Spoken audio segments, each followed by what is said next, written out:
il va la chercher. Improbable. Elle est forte, elle est bien placée. Du bout des doigts. On a l'impression que Yamal Mais qu'elle est même pas rase le poteau, exactement, mais en fait, on va s'apercevoir Et il va même pas main opposée en plus. Hein. Non. qu'il touche Pensez un peu pile ce qu'il faut, quoi. de Donnarumma contre Celle de Garcia aussi. Aston Villa. Ensuite, ça c'est un autre arrêt sur Yamal encore une fois. Il était chaud. Hein. Ouais, Yamal Ah ouais, celle-là, Yamal a incroyable. poussé aussi. Hein. Il a été très bon sur la deuxième partie du match. Il y a eu un poteau également, hein, si je ne m'abuse. Oui. Voilà, on regarde celle-là. Oui. Regardez comme elle part, comme elle est loin du gardien qui va la chercher.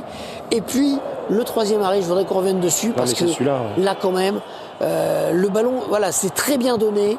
Le but est quasi vide. Alors, c'est vrai que du pied gauche, il la remet un peu trop sur lui. Il y avait Mais quand l'autre même. partie du but qui était ouverte. Il fallait le faire. Hein. Mais quand même. déjà, hein. Ouais, c'est vrai qu'il a se plus relève de vite. place sur la droite. Le XG, c'est-à-dire la possibilité de marquer sur cette action, elle est de combien pour 0,53. Qui est très élevé. Hein. Un pénalty, c'est combien par exemple? 76. Vous vous rendez compte? Il avait Bah, pour moi, c'est encore plus. toute probabilité de marquer. Pour moi, je trouve que c'est encore Presque plus facile plus que facile penalty. celle-là Ouais. qu'un péno. Ouais, ouais.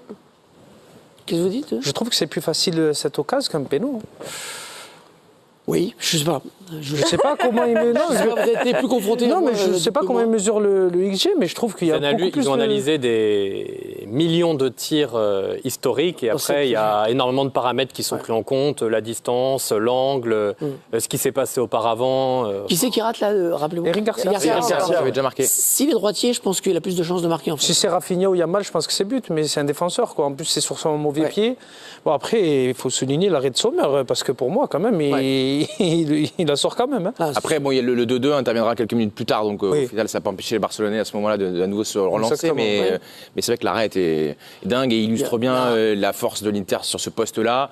Et en miroir, sur la confrontation globale, il a gagné ce face-à-face sur le gardien adverse. Et je pense que l'histoire de cette saison du Barça, c'est que c'est la résurrection d'un énorme club d'un point de vue du jeu. Et il y a quelques points d'amélioration, je pense. Le gardien en est un. Et aussi en défense, notamment au niveau de la profondeur. Mais bon, le milieu de terrain, l'attaque, etc., ils ont déjà quand même bien avancé dans leur chantier qui paraissait immense il y a de cela encore quelques mois. Projetons-nous, si vous voulez bien, sur la finale du 31 mai. Ce sera donc Inter-PSG ou Inter-Arsenal. On le saura demain sur Canal. Ça veut dire que Sommer, qui a été gardien du Bayern, va revenir dans son stade